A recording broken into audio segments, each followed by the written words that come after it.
Welcome to another broadcast of Majoring in the Majors with Pastor S.J. Munson on the Artist First Radio Network.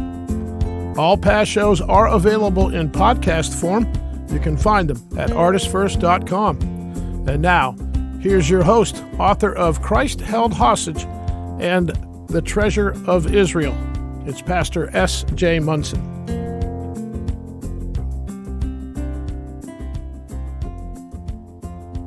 Hi, this is Pastor S.J. Munson, and welcome to our show, Majoring in the Majors. Why do we call it Majoring in the Majors? Well, sometimes the Christian life is always hard, but sometimes we get off track and we forget about what the major things are that Christ commanded us to do, such as helping the poor, preaching the gospel, healing the sick, standing up against injustice. And the purpose of our show is to talk about things like that are in the news, from a Christian perspective. Racism is something that has been in the news a lot recently, unfortunately. Since the 2016 election, it seems that circumstances have brought that issue back to the forefront of our national conversation. And so we have a lot of opportunity to talk about that. Our guest tonight is Dr. Joe Feagin, who is a well-renowned U.S. Sociologist and social theorist. He's conducted extensive research on racial and gender issues, especially in regard to this country, the U.S. He has taught at such institutions as UMass in Boston, UC Riverside in California, University of Texas at Austin, and University of Florida, and is currently the L.S.C. McFadden Distinguished Professor at Texas A&M University. He's done an enormous body of research over the years on racism and ethnic relations, and he's even served as the scholar in residence at the U.S. Commission on Civil Rights. He has been nominated for a Pulitzer Prize, has written hundreds of scholarly articles about racism and the issues surrounding systemic racism, and over 70 books. Including Racist America, which is now, I believe, in its fourth edition, Systemic Racism, How Blacks Built America, The White Racial Frame, and Two-Faced Racism. And we're so honored and fortunate to have him to talk to us and giving us his time this evening. Welcome, Dr. Feagin. Thank you, S.J., for welcoming me. And over 70 books, I saw that and I said, wow, that is really impressive. I've only written 2 books, and I'm already feeling like I'm starting to repeat myself. So my hat's off to you for that accomplishment. Tell us how you got started in your interest in racism. What was your journey like? I think you had mentioned you'd started at Harvard Divinity School, didn't you? How did you get interested in that topic specifically? Well, it's a long story, but let me make it short as I can. I grew up in the Jim Crow South.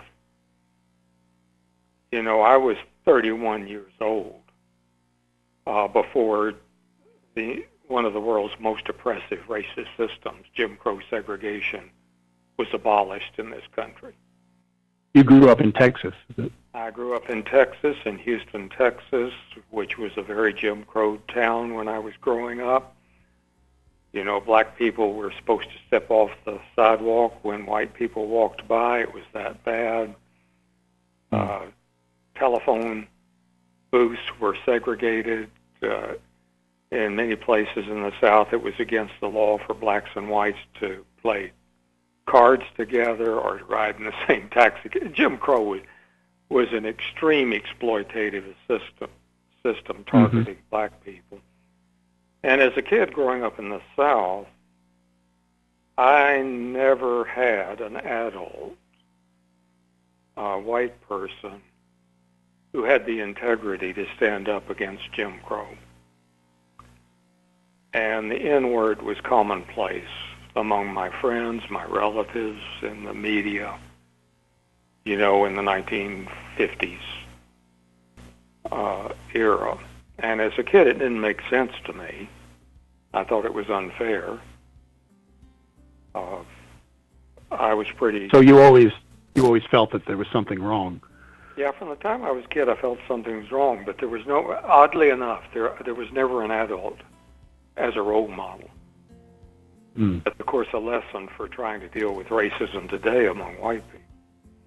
But gradually over time, through a bunch of incidents that I could go into, but we don't have time for,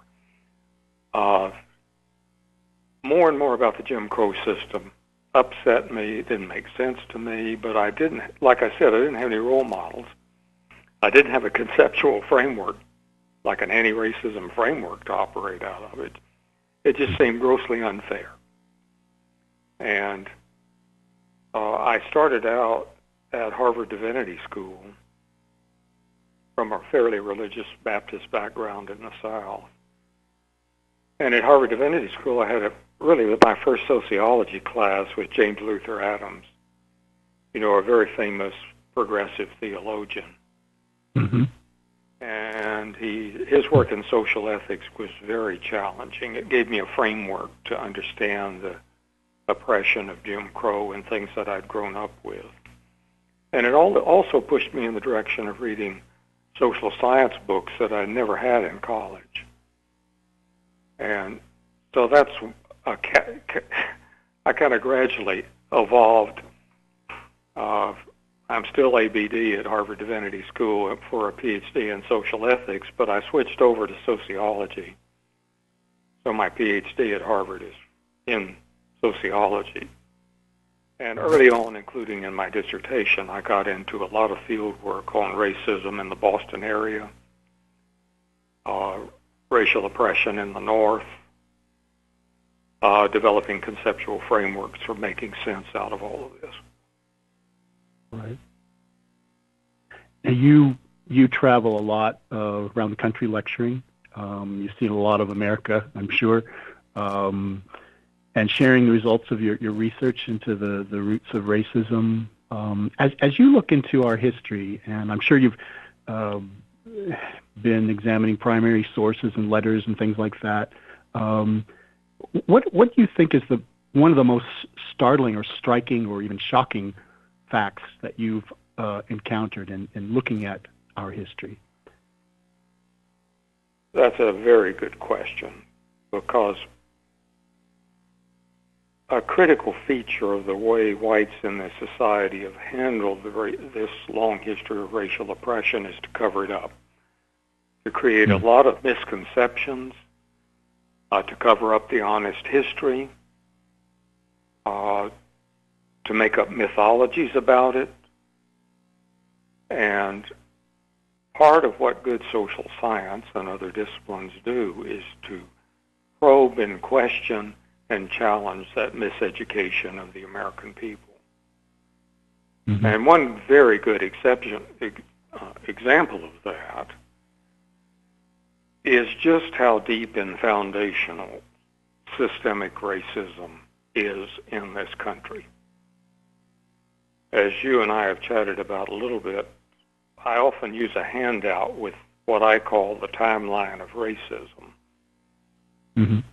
It begins in 12 years after the first English colony was set up in 1607 in Jamestown, Virginia.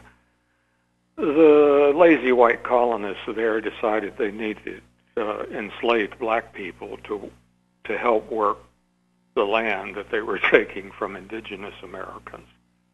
They decided they didn't want to work that hard.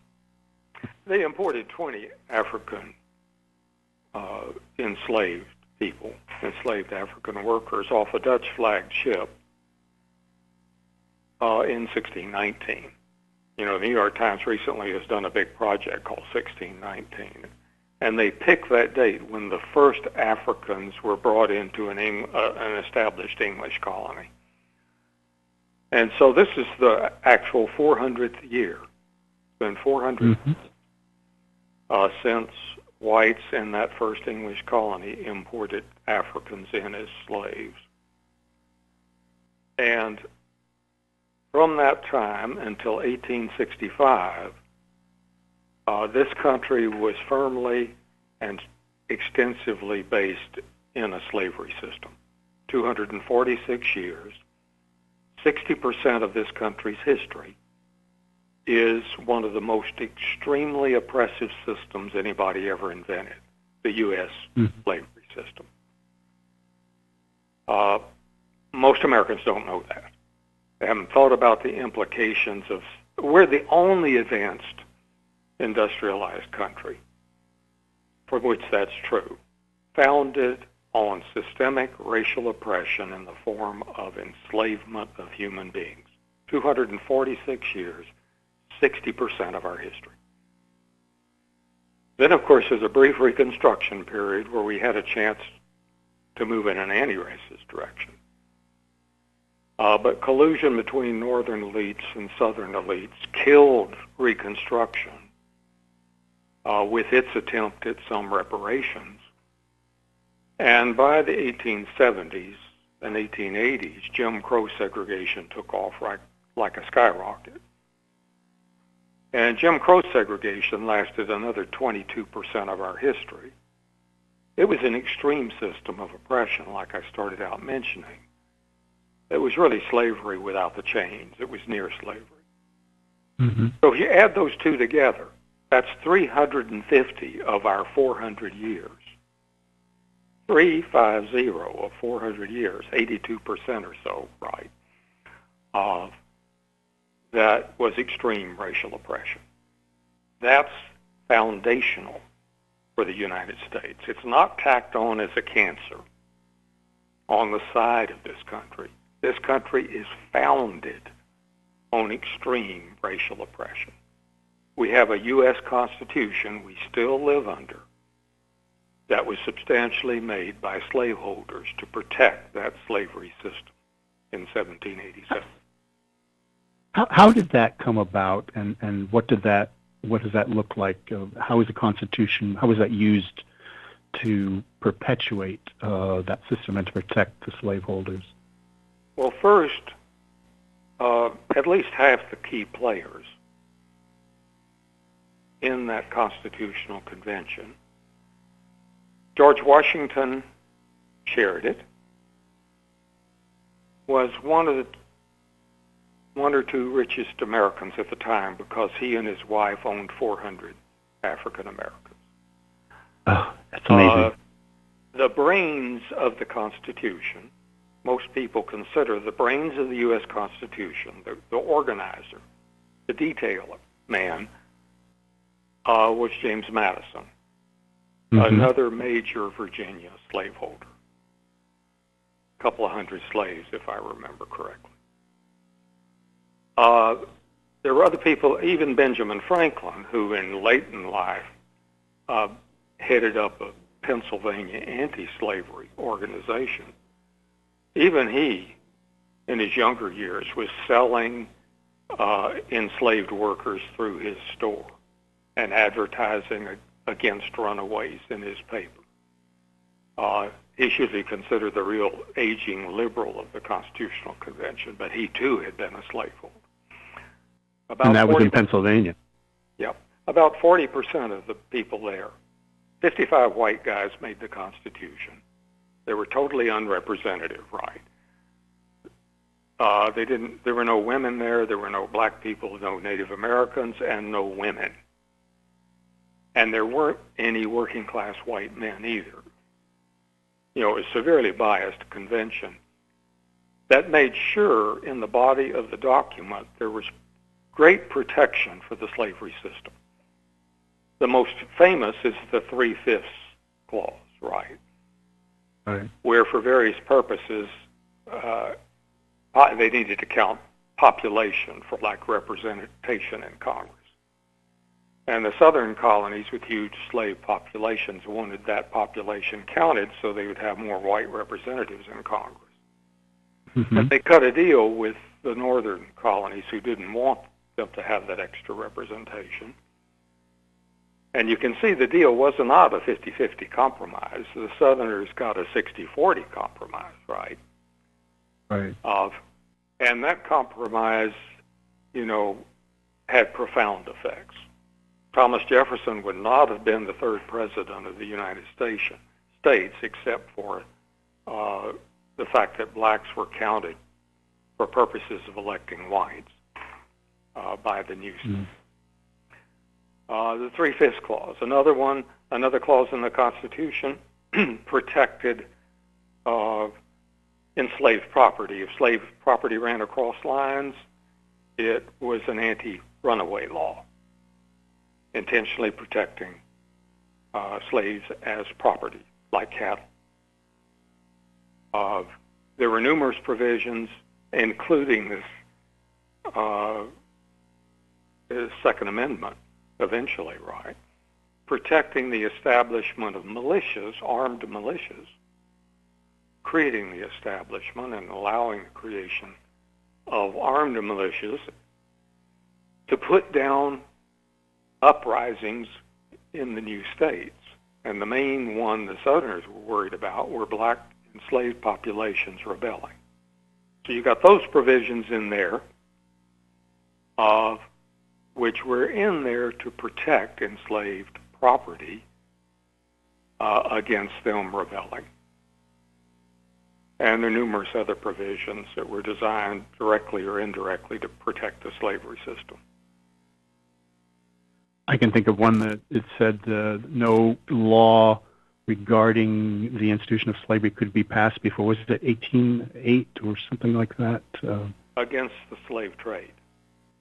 Right, yeah, there's a provision in there that says you cannot restrict the slave trade until 1807. Yeah, and that was put in there on behalf of the Southern colonies,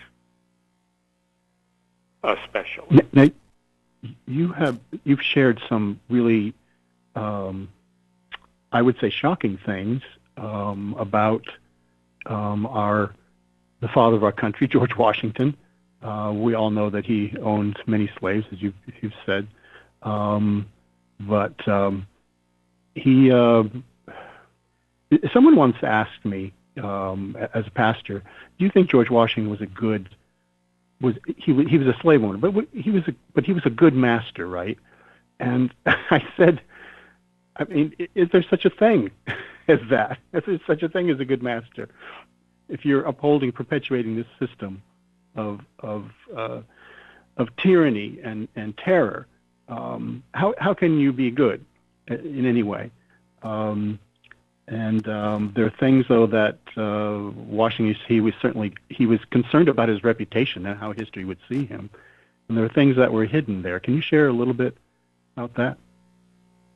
Yeah, that's one of those mythologies that covers up our long history of extreme racial oppression. That notion of a good slaveholder is first, an oxymoron, right, a contradiction in terms, right?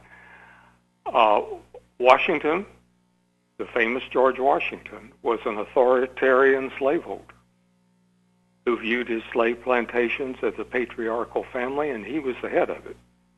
His overseers regularly used whips. And if you look at the whips they use, they're pretty brutal looking, right? Now we would call that torture. Right. And had the teeth of some of the enslaved workers yanked from their heads and fitted into his dentures. Now, you don't get that in high school history books. No. He vigorously punished runaways. One guy kept running away, so Washington decided he was going to stop that, and he sold the man to the brutal West Indies plantations for like a barrel of rum for running away. And he knew on those plantations the average life of a slave was 7 years. It was a death sentence. No. In another case, he had a black female cook who ran away to New York City, and he sent his agent after her, slave trackers, to bring her back. I believe, if I remember correctly, they failed. And then there's the almost never told story of his big lying. You know, the little story about him, he didn't lie, he confessed to chopping down a cherry tree. You know, right, I cannot tell a lie. In a lot of children's books, you know, and discussions, he's played up as a hero. But the story that's really devastating about him is when he first started as president, the capital of the U.S. was in Philadelphia. And Southern slaveholders in the government opposed a U.S. capital in a free state like Pennsylvania. Pennsylvania had just passed laws that said enslaved people there for 6 months or more were automatically freed. So Washington had a dilemma. He had a bunch of enslaved servants that he wanted to serve him as president in Philadelphia, and yet they would automatically be freed if they stayed there for 6 months. So he devised a scheme, a lie, to bypass the Pennsylvania law. He wrote instructions to his secretary to send the enslaved black servants periodically back to the Virginia plantation he owned before the 6-month period kicked in. And he wrote instructions, he wanted to send them with his wife, Martha. He wrote instructions to his male secretary to send these enslaved servants, back. And I've got the quote in front of me. In the letter, he says, "I wish to have it accomplished under pretext that may deceive both them, the slaves, and the public. I request that these sentiments and this advice may be known to none but yourself and Mrs. Washington." And his sentiments were to send these enslaved servants back and forth on innocent-looking trips with Martha to the plantation so he could get around the Pennsylvania law. And he lied about it.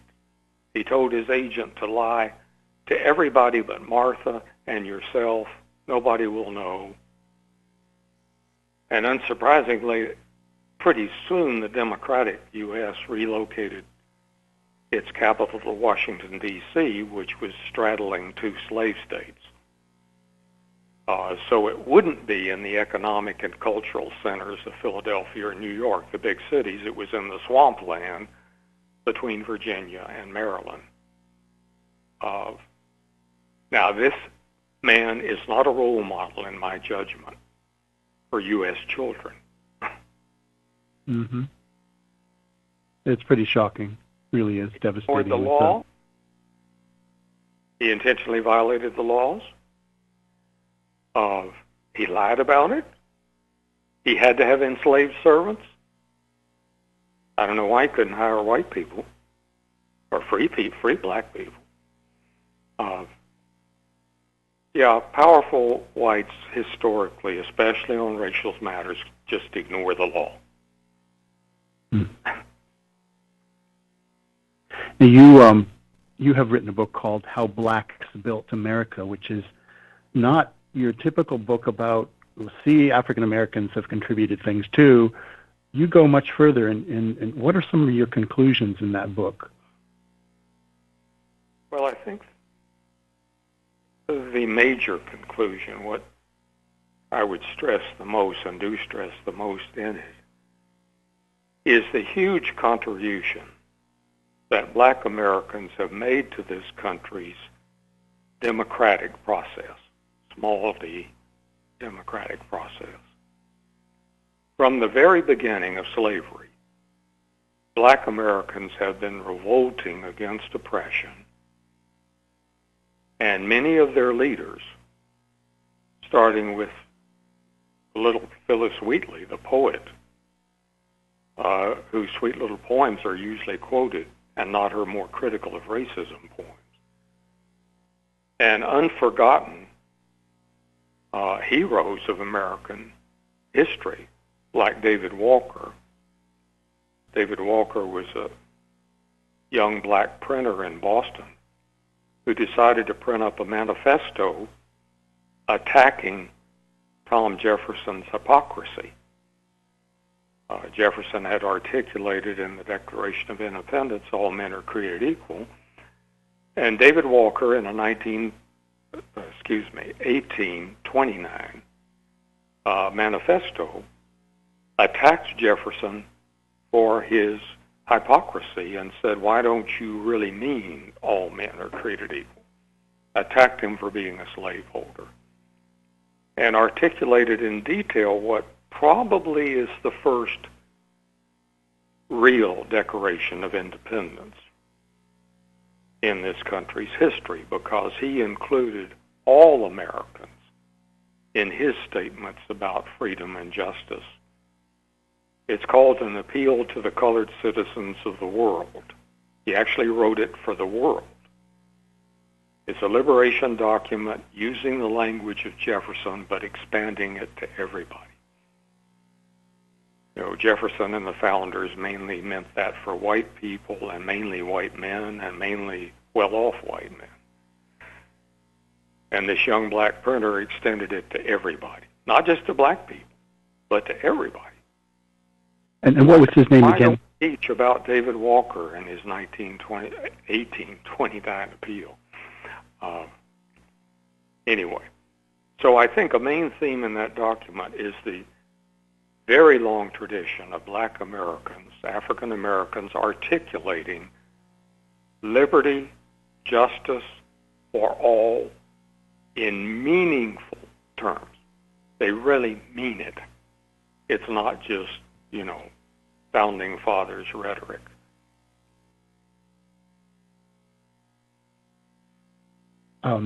You have, in several books, developed this concept of what you call the white racist frame. Can you define what that is and give us some examples of racist framing that white people engage in? Yes, let me back up a little bit about the concept. Almost all analysis of race and racism in this country makes use of terms and concepts like prejudice, stereotyping, tolerance, intolerance, bias, animus. All of these things are individualistic.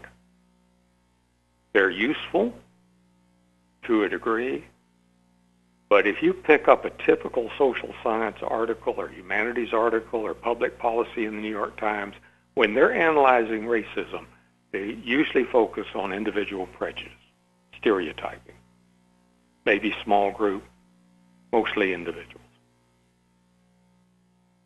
That is only part of the story of racial oppression in this country. It's only one small way to dig into that reality. That same black critical tradition that I just mentioned developed a very powerful set of concepts of institutional and systemic racism.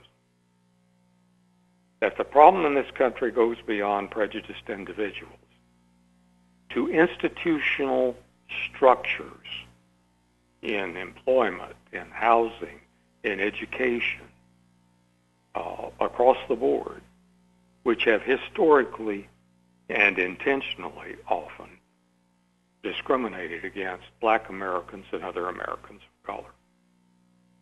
So I think the first thing you need to do in making sense out of this country's racial oppression for those 350 years, 82% of our history, is you have to think about that as systemic, foundational, institutional, structural, and not just about individual prejudices. It's built into the institutions. Now, once we whites created slavery, that whole system of slavery, and it continued into Jim Crow, and it continues to the present, because we see ourselves as whites as good people, we have to develop some kind of framing that explains how we as good people can be doing these awful things to other people. And we develop not only a set of prejudices, but a much broader framework that we teach and are taught from cradle to grave that I call the white racial frame. It's a worldview, if you want another term. It's a white worldview that we whites are taught. It includes prejudices, many of them, about every group of color. And a lot of positive prejudices about white people are the center of the frame. White virtuousness, in a dozen major ways, is the center of the white racial frame. Almost all of us who are white buy into. And that white virtuousness center believes that our history is the most virtuous, our democracy is the best, our language accents in English are the best, our physical beauty is the best. That whole thing about the virtues of whites is the center of the white frame. And that white frame has a lot of subframes attacking people of color. There's an anti-black subframe that's very powerful, an anti-Latino subframe, an anti-Asian subframe, an anti-indigenous subframe. It's a broad worldview that we have to cope with if we're interested in anti-racist efforts, not just scattered white prejudices. And it's unfortunately taught from cradle to grave with some of that mythology we talked about previously. I was trying to think of an example from my own upbringing and see if this fits the bill here. I was told, I'm white. I grew up in white neighborhoods, went to mostly white schools, and I was told, America is a land of opportunity. If you work hard, you can make it here.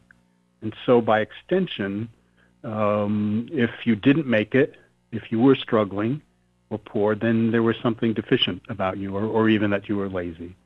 And of course, that protects us from examining our complicity in perpetuating a system of inequality. Would that be part of the racist frame, white racist frame that you're talking about? Yes, certainly. Almost every group of color has been viewed as lazy. That's a common stereotype. Anti-black, anti-Latino, anti-Native American. A key thing is how lazy they are.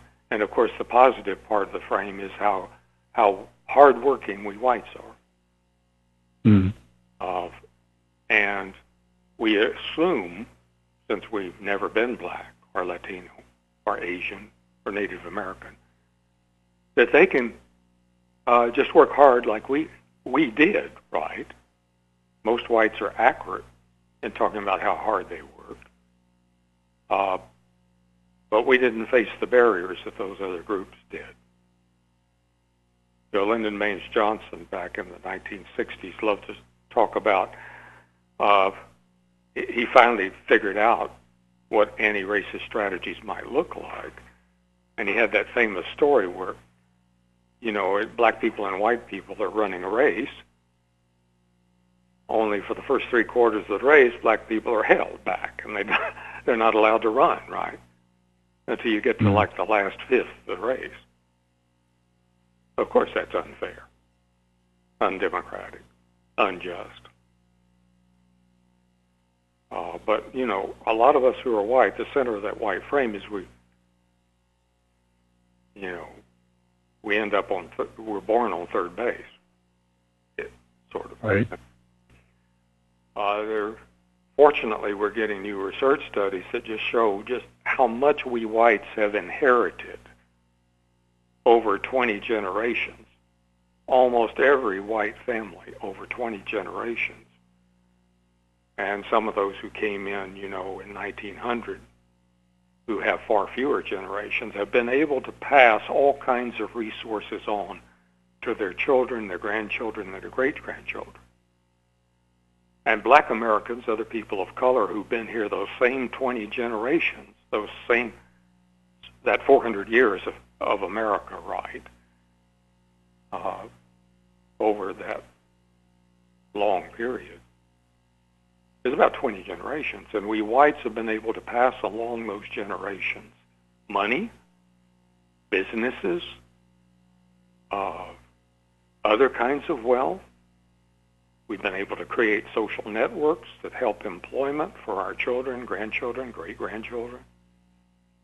And if you were black or Native American or other person of color for most of the 20 generations until about the last generation and a half of this country's history, you haven't had remotely equal chances to pass along, to gain resources in the first place. and to pass them along to later generations. White affirmative action programs, like the Homestead Acts. Mr. Lincoln managed to pass the first major Homestead Act in the middle of the Civil War. And the Homestead Acts opened up huge amounts of land, like 240 million acres, something like that, of land that was given away for little or no money. I think it was like 180 acres, 360 acres. Most of it went to white families. And those white families did work hard on that land. But the black families who were here at the same time were largely excluded from that same federal giveaway of homestead land. Now, was that exclusion part of the Homestead Act itself, or was it just in practice that they weren't included because of prejudice? Mostly it was in practice local officials and other kinds of white affirmative action programs, like after World War II. The housing programs for veterans, the veterans education programs, pretty much went to whites, because local and Southern white legislators in Congress made sure that these programs would be implemented by local white officials. They looked pretty good on the face that blacks had access to the veterans programs, the housing programs, the Homestead Acts. But when they're actually implemented at the local level,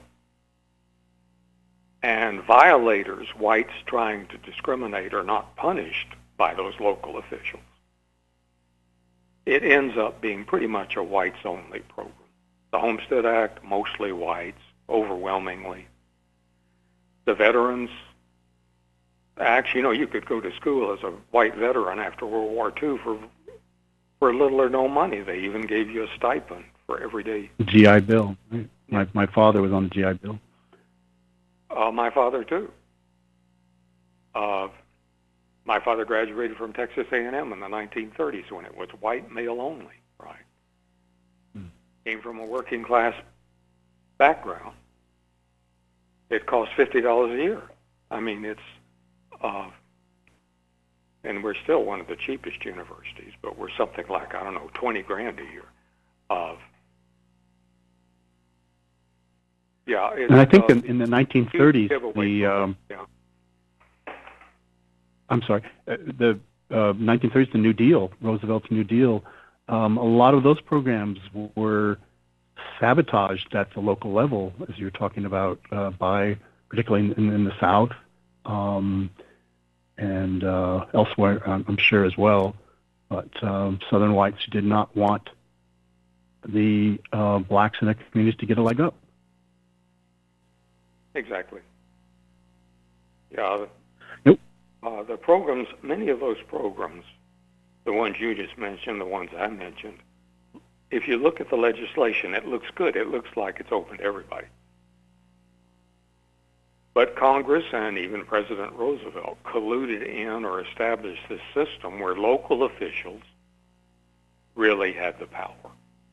And they radically discriminated against black people in all these programs and got away with it. The legislation didn't have provisions to punish discrimination.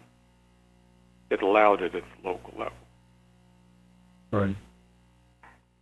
You mentioned the word reparations earlier, and maybe we could talk a bit about that. It's not a new idea, but it's something that's been in the news recently, an idea that's starting to gain some traction in Congress, from what I see, although most Americans still oppose it. Could you talk about the idea of reparations, what that's about, and what you think might be the best approach? Well, first, it's hard to know what Americans, especially white Americans, think about reparations, because they're almost totally uninformed about what we've just been talking about. Most white Americans do not know that timeline, do not know that 82% of our history is extreme racial oppression. They do not understand how white families were able to pass along wealth from one generation to the next, at the same time that black Americans who were here at the same time never had that chance to pass along wealth of all kinds to later generations. Until whites understand the reality of systemic racism and the way in which it keeps later generations poor or well off, it's very hard to know what it means to ask them about reparations. Of course they don't believe in reparations because they believe the myth that black people have had equal opportunities to whites since the 1960s. There are numerous surveys, that show that whites believe black people on average are at least as well off, if not better off, than whites are today. Now, how do you ask people who believe that whether they think reparations for black Americans is necessary and a good idea?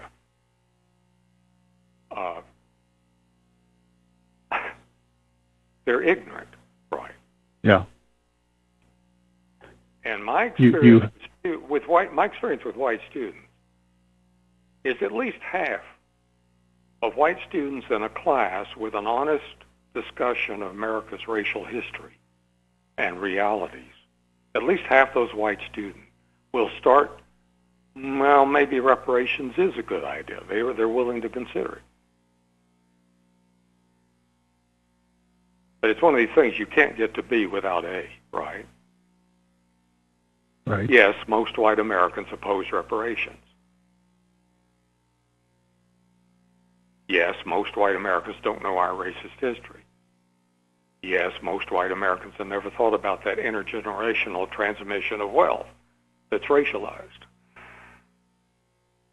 And one of my grad students, Jenny Mueller, has a beautiful dissertation. She had white students and students of color in a bunch of classes keep diaries and go back and look at the histories of their families, develop histories of their families, and how many times over the last 4 or 5 generations the family had been able to pass along money to the next, or pass along a business, or pass along access to education. And she found that the average white family had 6 times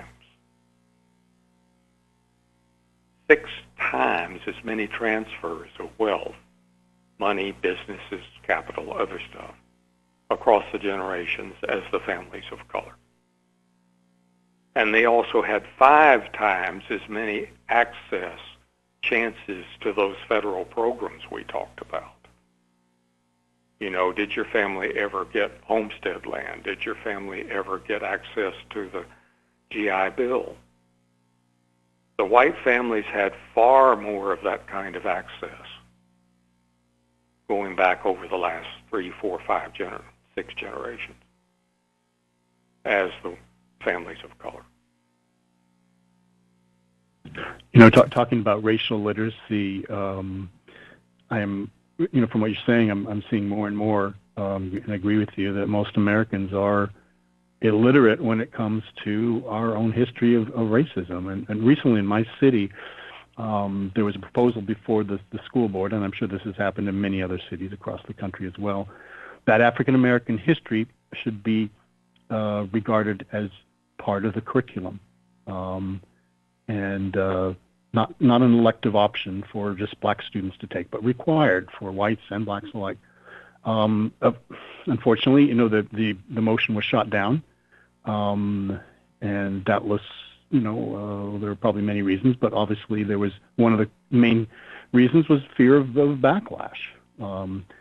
And in South Africa, they had truth and reconciliation committees. What do you think it's going to take for us to confront our history? Well, unfortunately or unfortunately, a lesson from history in regard to any kind of oppression, right, is organization, right? There's the old cliche that eternal vigilance is the price of liberty.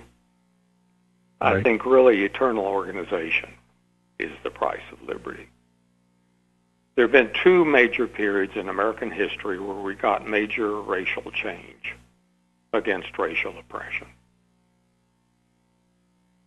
One was the abolitionist movement that played a critical role in the build-up to the Civil War. It included white people and black people, right, protesting slavery. It was more effective in Britain. You know, Britain ended slavery in 1833, and we didn't end it until 1865. So the abolitionist movement played a key role in the ending of slavery. And then, of course, the 1960s gave us the civil rights movements, not only in black communities, which were critical, but also in Latino and Asian American communities, and indigenous communities too. And that brought down Jim Crow. It wasn't the only factor, but it played a major role in bringing down Jim Crow oppression. Organized movements among people of color with the participation of some white allies in the movements.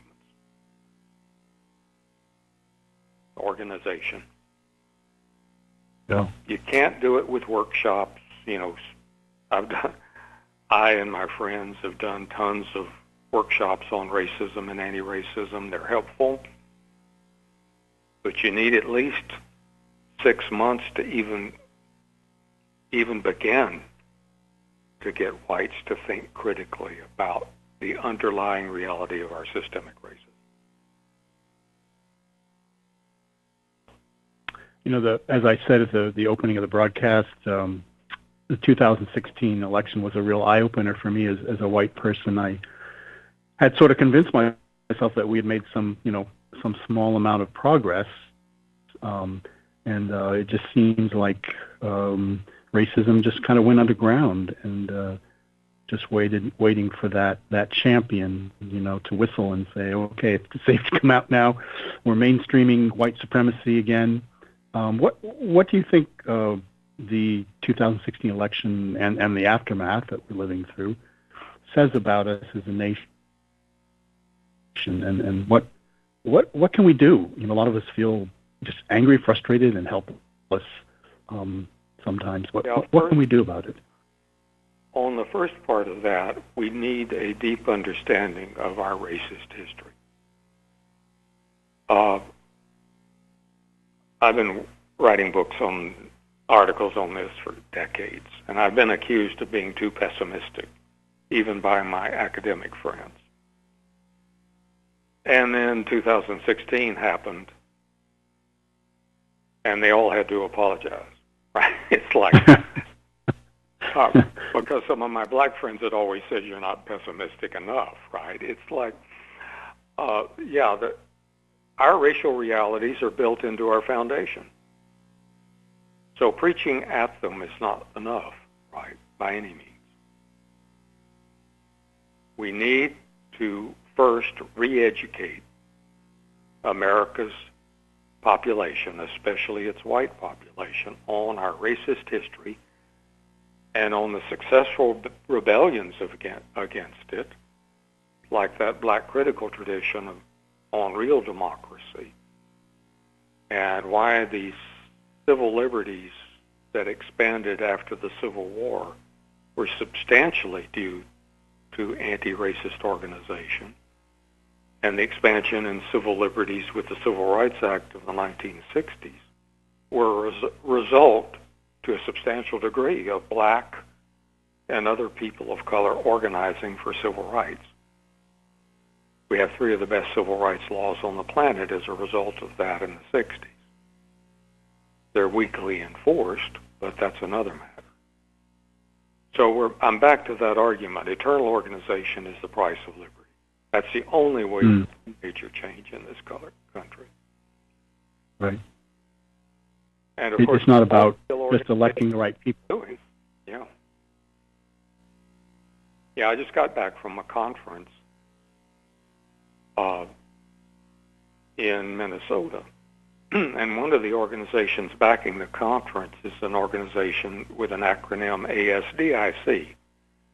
And they do dialogue, they're a multiracial group that does dialogue circles with lots of people in Minnesota and the Midwest.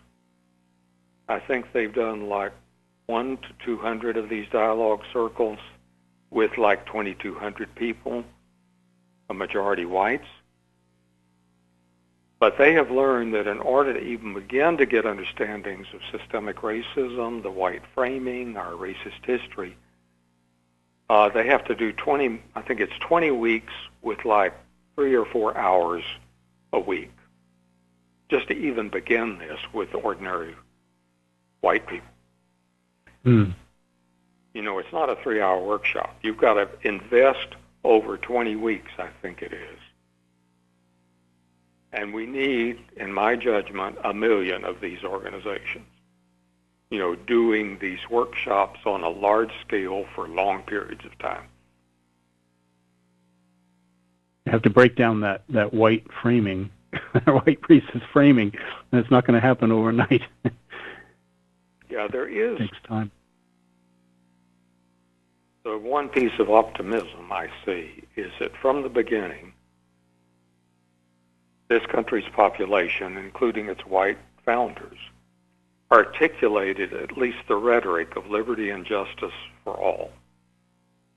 I mean, we're famous as a country for that phrase, right? Mm-hmm. And the problem is living up to it. And that black critical tradition held it high, as did other traditions of indigenous Americans, Latinos, Asians, have been really good at articulating a more honest version of liberty and justice for all. But there are a lot of there are a lot of whites who believe strongly in liberty and justice for all. They're just naive or ignorant of that history and that transgenerational transmission of resources and wealth. You know, I think at least half the white population, if it could be informed, would be willing to implement a lot of that liberty and justice for all, that they're not, like reparations. We're a people who believe, certainly fundamental in another frame in this country is fairness. You know, virtually every American of all backgrounds believes in fairness as a theory, as an idea. So one thing that anti-racist workshops and efforts often do is try to get whites into that fairness frame. You know, is it fair for 20 generations for whites to have been able to pass along resources to later generations and to block that possibility for many families of color, right?